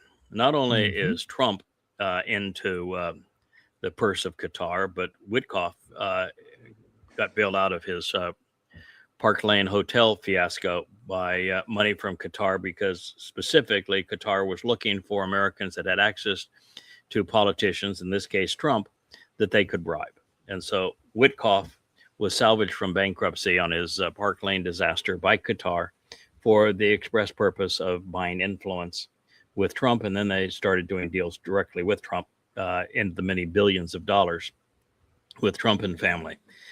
So these guys are both hugely compromised. And so this is this idea that they want to somehow work out a solution with Qatar, but both of these guys are compromised, is what Noah Berg wants to say. And Trump wants to punish every country who financially helps the Islamic regime. That's his new thing. I'm going to be the the toughest economic penalties in the history of economic penalties. And what he's basically saying is that I'm going to have more penalties on anybody that does business with Iran. And we'll talk about that in just a moment. But the fact is that Qatar is probably the number one Iranian proxy in terms of playing with Iranian oil and monies and funneling monies to the Iranian regime.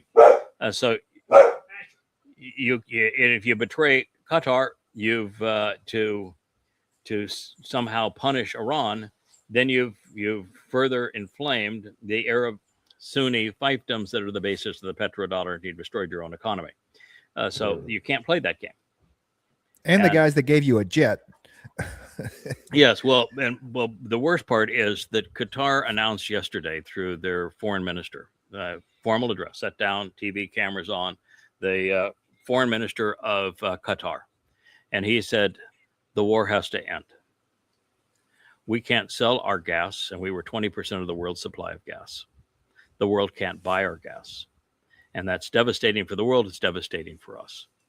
There's only one solution, and it requires Trump to go back to the agreement that he signed on the Memorandum of Understanding, which of course is a surrender document for the United States, and for us to abide by the agreement that is being reached between Iran and Oman, pursuant to the management of the Strait of Hormuz. That is the only solution. So Qatar is saying we're off the Trump bus. We're agreeing with Iran. The Memorandum of Understanding, which is surrender for the United States and removal of the United States from the Middle East, and the payment of war reparations and giving control of the Strait formally to Iran, is the only solution at this point. That's pretty bitter, man. When that was your chief ally. Yeah, that's not good. By the way, the Iranians have changed their position slightly on the Memorandum of Understanding. And they've now done this with a full vote of their parliament. And that is that the previous agreement had the pacing and the mechanism for repatriation of the stolen wealth of Iran that is returned, and the war reparations that would be played out during the negotiation period. Now it is all up front or no discussion. All up front or no end of the war. We don't trust you anymore. It's all up front or nothing. Do you think Iran will take U.S. treasuries? I got your 27 billion. It's on the way. It's, you know what? We owe you. So how about 14? You'll take half, right? We're printing it right now. One piece of paper. And then we'll dock it by half, and then half again, and half again. And what the hell? It was worthless paper anyway. Right. That you need to. Yeah. What I want to do is I just want to kind of set up the line to see if it's going to be Friday before Trump comes out and says, hey, we got it, because we're no longer talking to him. That was yesterday, right? Yep. Yesterday was we're no longer talking to him, where it's the strongest economic sanctions in history that we've ever hit him before, right? And so I'm just wondering if it's going to be Friday or Monday that we've got a deal, everything's going to be fine. Is the line? Yeah. And of course, then we'll get the slide on the toughest sanctions in history. Not a single one of the sanctions is on Iran. It's on who you are. Yeah. You know who you are. I don't have a clue who you are. But it's not Iran. The sanctions are not on Iran. Sanctions didn't work on Iran. Sanctions didn't work on Russia. Sanctions didn't work on anybody. Sanctions just don't work, nor do tariffs. And so you're repeating what failed, and this time we're going to be the toughest ever by having non-sanctions on people that I don't know who they are, but they know who they are. So that's going to work. Anybody that would like to be sanctioned, please step up. Because you know who you are. Yeah, because you know who you are. Yes. It's hard to imagine anybody takes this guy seriously. Well, yeah, they do. This is just so sad. This is one of the Ukrainian. You can't call them recruiters anymore. They're kidnappers. This guy took this woman's husband. dragged him out of her home. I mean, she's no spring chicken. So dragged him out, and he's just, I don't give a shit. You know? Well, and it was not the dude's got blood on his elbow, so something happened in of course, in taking hauling my him husband. away. Yeah. And so if you were kidnapping somebody and giving them no training, you put them on the front line in a war that you're losing and you can't even defend your capital, what is the point? You just want them to die? You just want to, are you playing the Russian game of the Russians, the Germans only have so many bullets, so if we just continue to run into their swarm of bullets, eventually they'll run out of bullets? Is that the game that you want to play now, Ukraine? That will just throw more and more young, old, feeble people on the front lines. Eventually, the Russians will run out of artillery or drones or bullets or something, and it'll all go away, because that's the dumbest strategy ever. No, there's no plan. There's no plan from the top down in it. It's all about the gravy train. Zelensky doesn't want it to stop because of the money. This guy right here doesn't want it to stop because he's getting paid per head. Every head that we bring in, we get a cut. Yeah. So it's all about the dollar. Yeah. Yeah. That are worthless. Picture epitomizes war, doesn't it? I mean, just horrible. Yeah. Okay, there.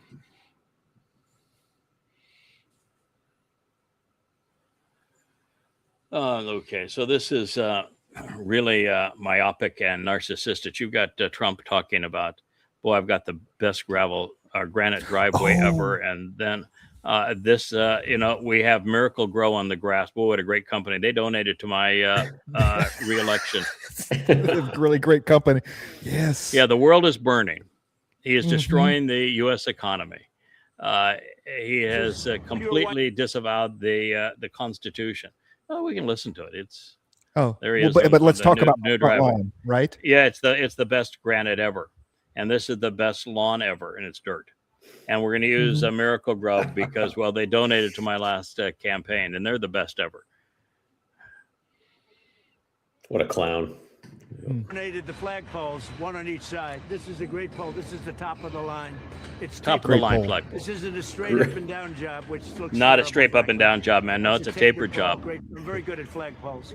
I'm really Very good at flagpoles. Look at this. She's laughing. She can't. What's their premiere date? You know? Oh, yeah. What are you going to do? Okay. Next. Just laugh at him. Yeah. Mock him. Idiot. Yeah, this is thank you for the clarification. And here I thought that the pricing of bonds and debt was a function of supply and demand, with increased supply and lower demand making the bonds less attractive. But no, it has all to do with interest rates go up when the country is failing. Interest rates go down when the country is succeeding. And so now that we acknowledge that interest rates are being ratcheted up very, very rapidly, I appreciate your confession, Mr. President. Yeah, you can play just a few sentences of it just to. These ridiculous interest rates, they're ridiculous. Look, when our country is strong, interest rates should go down. When our country is weak, frankly, they should go up. But this country is strong. There's never been in history the kind of money coming into a country as we have right now. He's mistaking his own wallet for the country. And since the interest rates on sovereign debt all around the world are going up, and the demand is going down, it means that countries are in a shit pile of trouble, including the United States, which is leading the charge to, boy, we must be weak, frankly. Thank you for the confession. Yeah, things are Yay, so MAGA. obvious. He has to get onto TV and try to tell people that what they're seeing isn't real. That that it's not. Well, that's it's all he not- ever's done. It's just believe the words that are coming out of my mouth, because what you're experiencing isn't real. Yeah. This is quite the deal here. This is the place where he introduces us to Ava Braun, the head tweeter, and he is talking about how this woman was so glorious as a newscaster. She was on a news station that is so remedial that I don't even know the name. It's 3 initials, OA something. I mean, you never heard of it. News. Yes. It's It's you might as well call it a YouTube channel. But I think the YouTube channels have a lot more followers and listeners than that particular thing did. And it doesn't exist other than YouTube kinds of things. She was there, and I had actually loaded like 10 of her, maybe 20 of her presentations, because she never delivered news. All she delivered was Trump is great. Boy, the world's so much better off with Trump. I just love Trump. Isn't Trump delicious? Can you believe that the world would even stand a moment if it didn't have Trump? My life would be nothing if it were not for Trump. That was what she had to say. It was no news. It was, I've got Trump really bad. So now Trump wants to introduce this crazy woman to the world. And he's saying, oh, she was misdiagnosed. I don't know what the misdiagnosis was, but it was a misdiagnosis. Who knows what the misdiagnosis was? I don't know about that. But she was misdiagnosed, and she survived the misdiagnosis. And she is such a glorious presenter of the news. She just lit up the screen, and oh wow, and she might even be in the audience. Is there a Natalie in the audience? Natalie, are you here, Natalie? And she comes up, and she goes into a whole speech that she had prepared. So this, thank you, Mr. President. Now let me tell you about my misdiagnosis. It is as big a setup and con job as the assassination attempt that nicked his ear. It is. It's so obviously a setup. It's just a joke. That's what obviously staged. Yeah. Oh yeah, staged. The whole thing is staged. You can play just a little bit of it. You get a feeling for how disgusting it is. The story of an incredible, unbelievable young woman who was battling rare bone cancer. They made a mistake. A doctor or hospital made a mistake. She called it it was a medical error. Her name is Natalie Harp, and she lit up the television screen like very few people I've ever seen do it. And she talked about how they were preparing her for death. And because of Right to Try, she's now living and I think doing phenomenally well. And somebody said she's here. Are you here, Natalie? Is that somebody says she's here? Will you come up here, please? Come up, Natalie. And she just gushes and then goes on and on about the Good Samaritan story. I mean, and how Trump is it's. Oh yeah, she had a prepared speech. Are you here? Yeah. Somebody says she's here. Are you here? It's all staged. Wow. Okay. Blue dress. Huh. Yeah, weird. Thank you, Mr. President. We all know the story. I know you're going to give a speech. That's why I lowered the mic. What you don't know is I was that forgotten person on the side of the road, the victim of medical error, the number 3 cause of death under the previous administration, and left to die of cancer. So, okay. So, if you actually had bone cancer, which is what he claimed she had, how is you getting bone cancer medical error? How are you the victim of medical error if you actually have bone cancer? I mean, you can't claim that you've recovered from bone cancer because of and your bone cancer was a medical error. If you're claiming that you had it and you recovered from it and you recovered because of a medical error. Right. But beyond that, this was obviously staged, and I just wanted to show it because it's how rank amateurs go about staging stuff.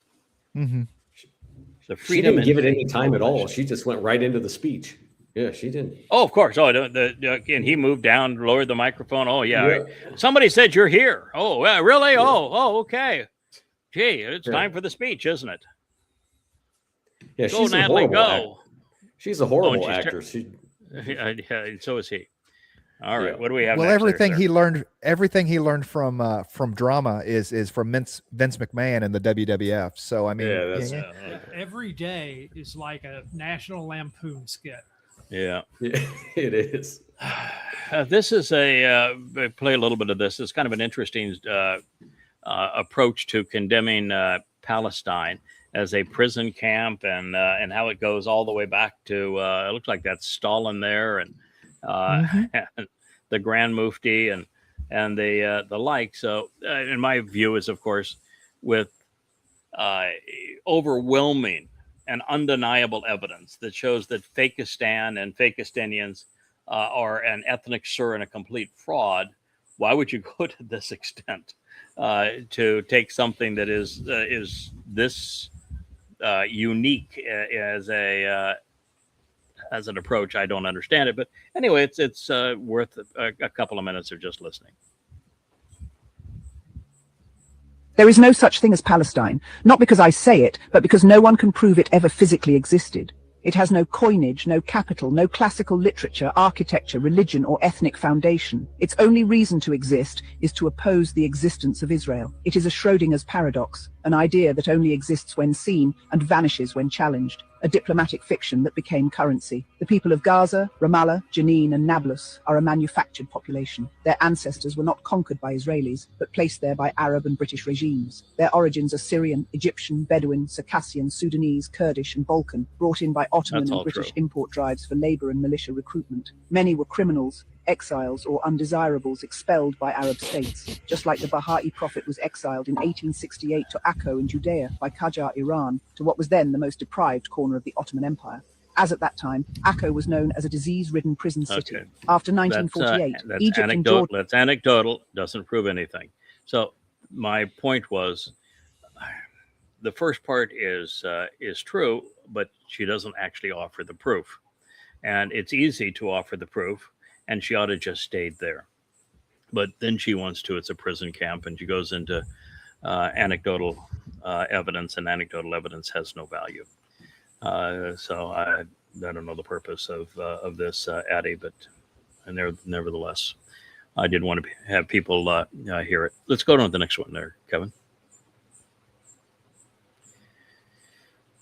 So this is another anecdotal thing on Islam. This person says Islam is not here to coexist. We were sent to dominate the world, to extinguish and wipe out every other religion. We are superior to everyone else. That's why there isn't a single meaningful accomplishment ever in the history of the Islamic world. There's not a single decent university there. They don't make anything there. And it's the shithole of the world, which is why there's so many refugees that are trying to leave the Islamic world. So that is what this person is saying. And again, it's anecdotal. The far better approach, Alexander Duncan, is if you want to present anecdotal evidence like this, then back it up. You can go to yadayah.com, to Goddamn Religion, and my preference would be that you read the whole book, all 5 of them, 4,200 pages of evidence from the Quran and Hadith, so it's undeniable. And then once you know it, wield that information wisely. But if you're just a lazy and you're just a dumb TikToker, then take the other approach, and that is go to the last volume and look up under fighting, jihad, war, terror, any one of these topics. And I've got thousands of quotes from the Quran and Hadith that you can present as evidence to validate your point. And then you're just not another bum out there throwing shit against the wall. Right. Yeah, okay, sir. The Quran condemns itself, so why not use the Quran? I mean, Correct. it's and so does the Hadith. Mhm. The only difference in the Quran and Hadith is the Hadith is much better documented. Yeah.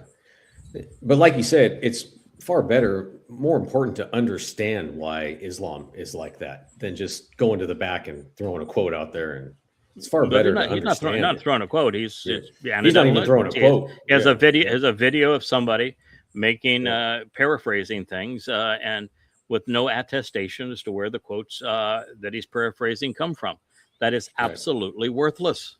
If you want something that has merit, go to the scriptures. I mean, I destroy Islam by going to their scriptures and attacking their scriptures.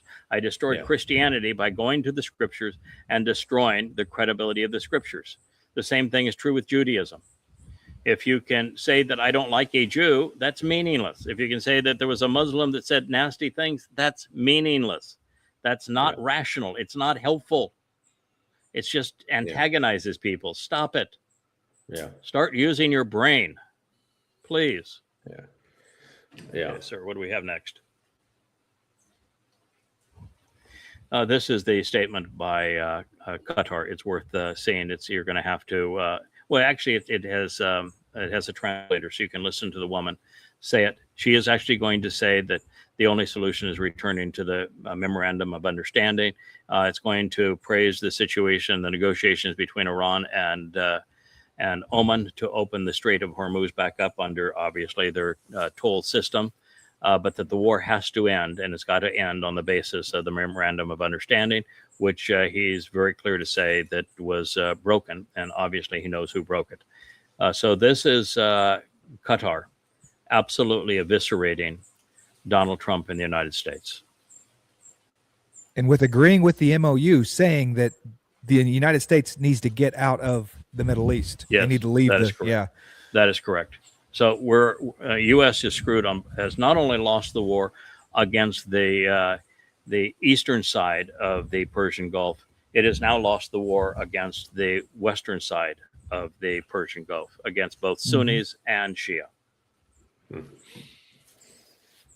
We watching? Yes. I want you to listen. First of all, regarding how to describe the region, let me confirm a few points. First, the ongoing efforts is focusing on de-escalation and ending the war.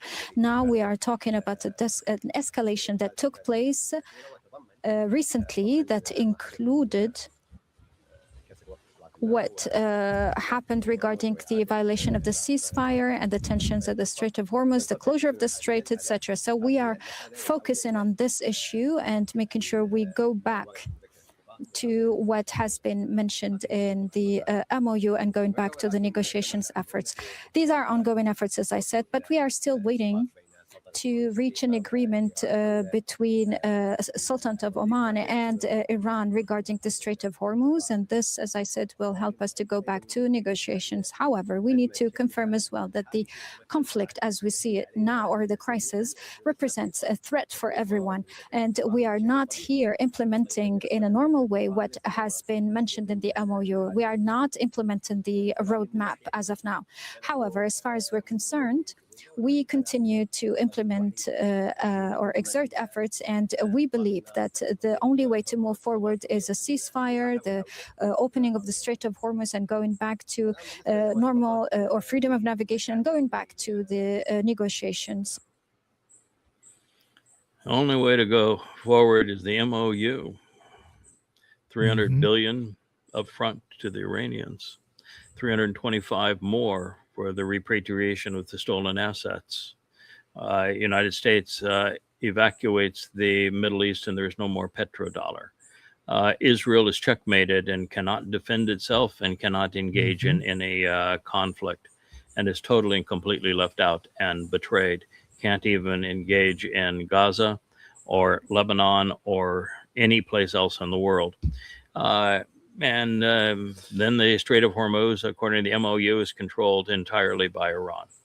All they have to do is negotiate with Oman, but nevertheless, the strait is controlled entirely by Iran, and they can tax whatever they want.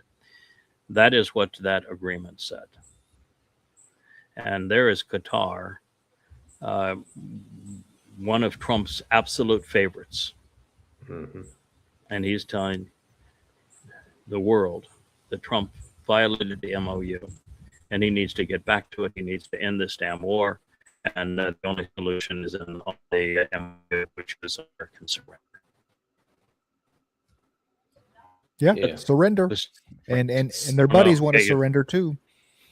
Yeah, I don't think you can get more devastating than that. Yeah. And of course, you have UAE is sending emissaries to Tehran to negotiate a similar kind of an arrangement.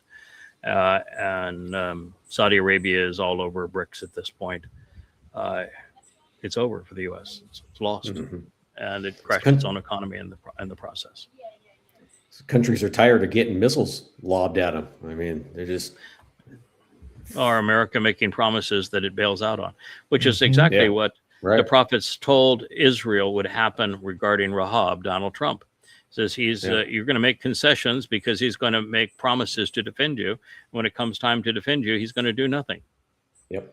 And that's exactly what happened with the Arab fiefdoms on the western side of the Persian Gulf. America abandoned those bases. Those bases got destroyed. They were completely wiped out. And then America lost the war and has no solution. It signed a surrender agreement and violated their own surrender agreement. And so now he's gotten, we'll have to at least go to the point we see his post of the day.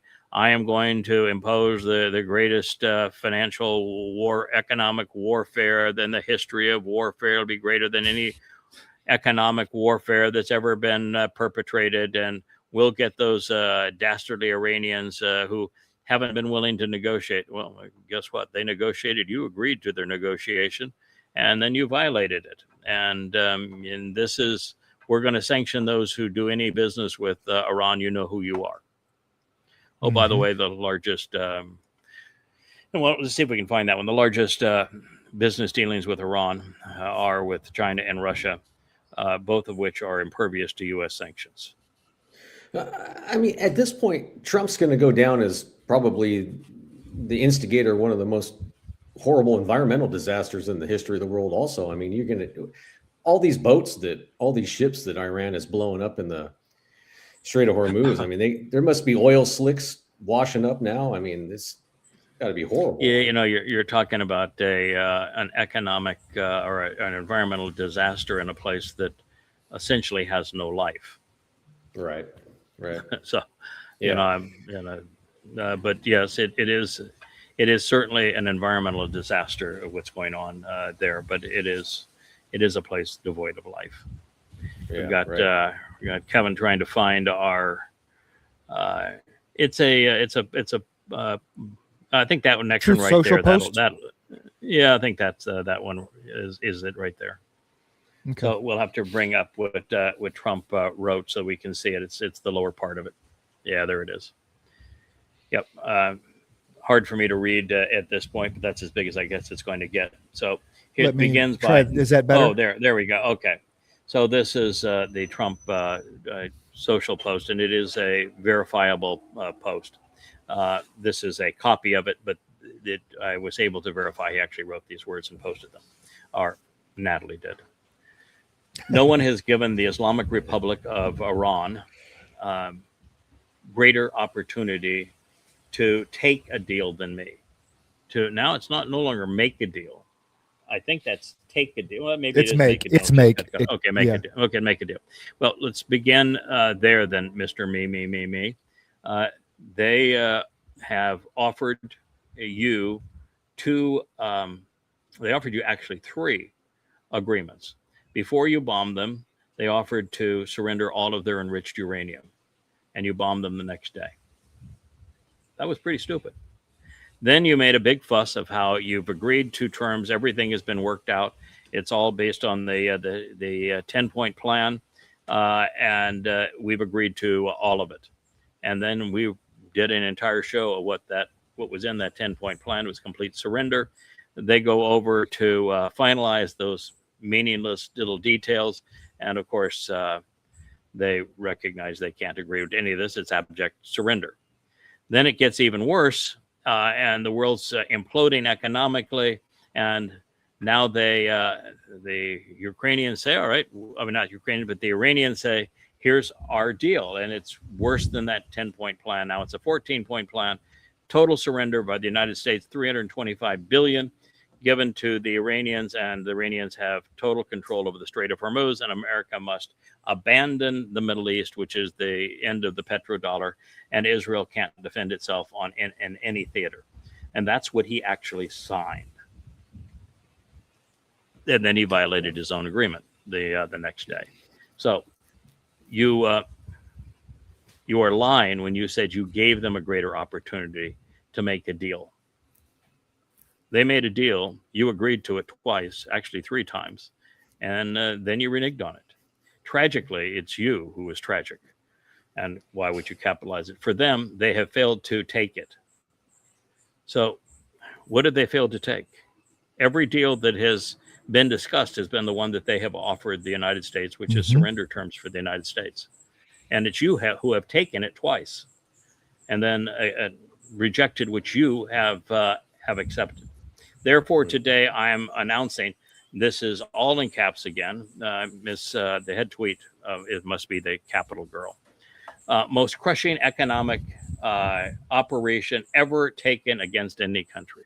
So this is a crushing economic operation. By the way, if you're going to have a crushing economic operation, who are the victims? The people, the people that live in that economy, not yes. citizens of that, not the leaders. Right, the citizens of that country. So you're going to try to crush economically the citizens of Iran. These were the same citizens you incited to rebel against your government and said that you're going to have their back. You just keep right on rebelling, and now you're telling them, "Boy, I'm going to crush you like you've never been crushed before."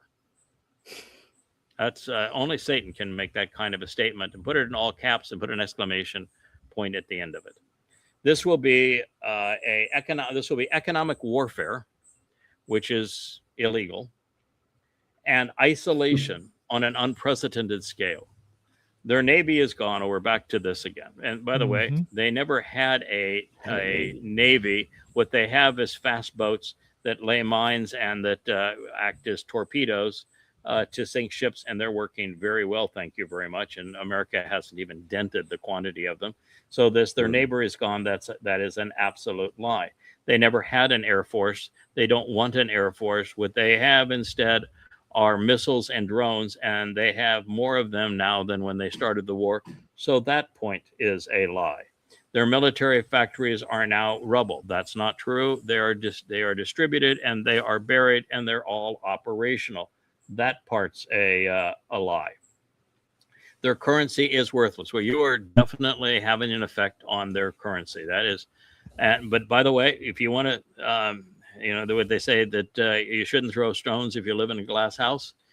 Your currency, sir, is also worthless. Their country is hanging by a thread, as is yours, based upon your policies, piece of shit. Today, I'm also announcing that any country that allows financial institutions, businesses, then this is why would this be also if this is his plan?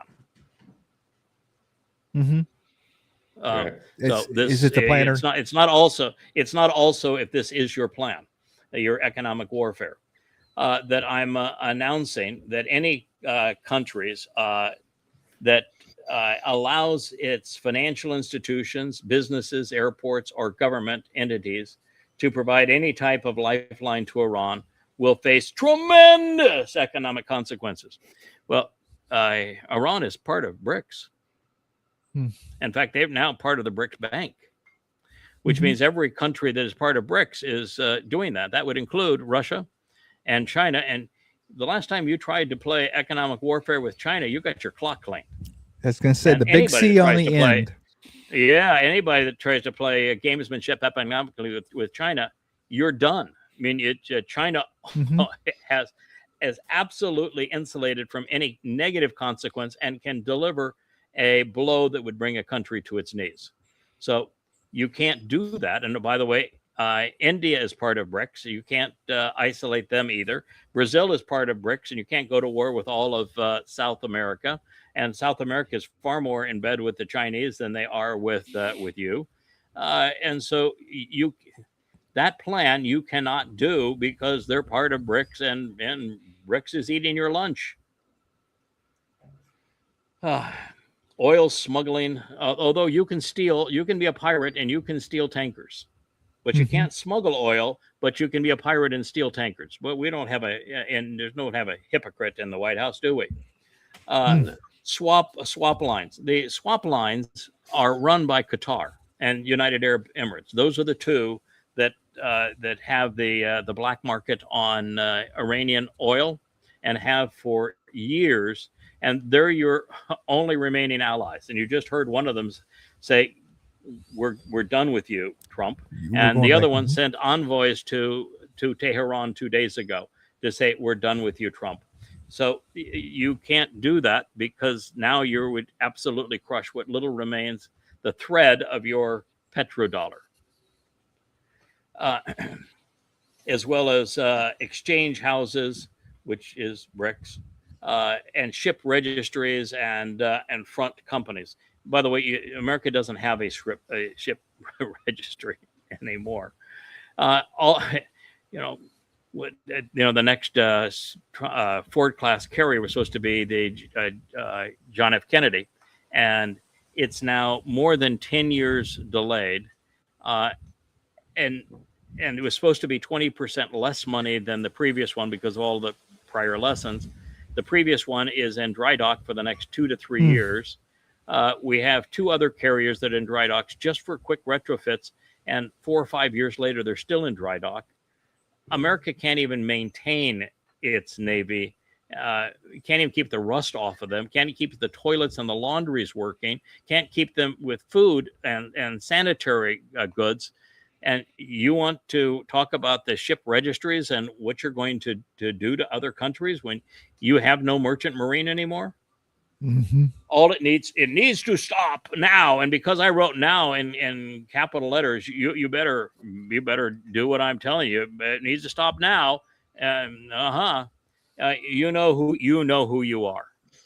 You know who you are. I don't have a clue, but you know. This will be an economic D-Day. Oh boy, I'm evoking World War II. I'm gonna do an Eisenhower on him. Pretty soon we'll see Trump standing next to Ike, and our ally, and we and all of our allies to.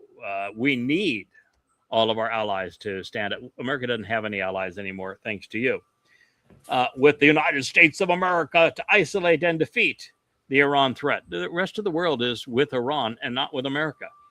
Sorry, but that's what you've done. These maniacs, no, the maniac is in the White House or on the ropes. Yeah, yes, you are. Yep. Will bear these historic measures, all in caps again, and it's going to cripple them. These measures are not against them, and you can't impose it on anybody else because you have no control over anybody else. And every time you've tried sanctions on them, including the Arab Sunni fiefdoms, you're shooting yourself in the foot. And their ability to project terror worldwide. Iran will never have a nuclear weapon. They didn't have a nuclear weapon. They're going to have one now, but they didn't have one in the past. Thank you for your attention in this matter. Now, in all caps, thank you to the head tweeter. President Donald J. Trump, my alpha and omega.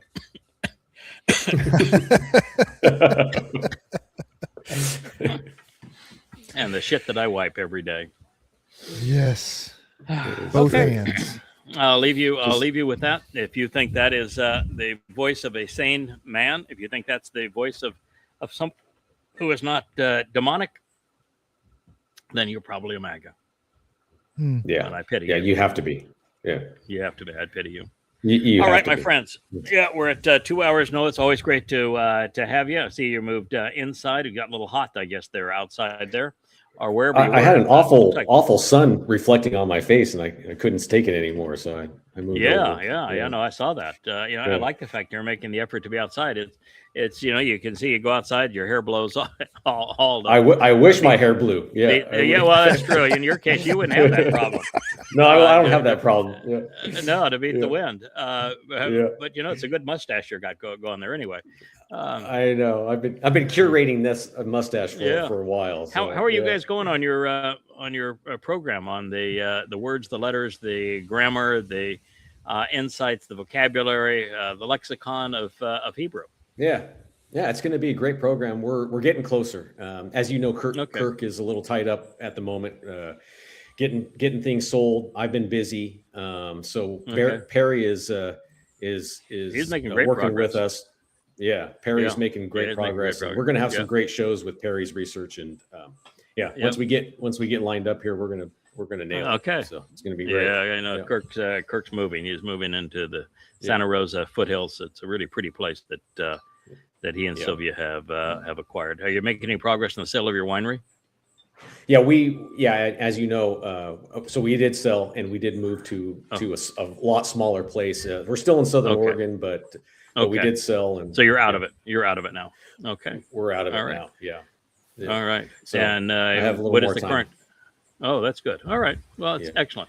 Thank you, Kevin. It looks like we got a decent feed from the new Starlink antenna. We now have 2 of them. We may end up with 3 of them. We're going to see if we're going to blend them together or what we're going to do. But at this point, we do have our second Starlink account, and it seemed to work fairly decently. We'll see how things progress. But yeah, so far so good. All right, gentlemen. Thank you. Always great. Thank you. Hey there, thanks for tuning in. That was Fetch. Gotta run now. Catch y'all on our next podcast.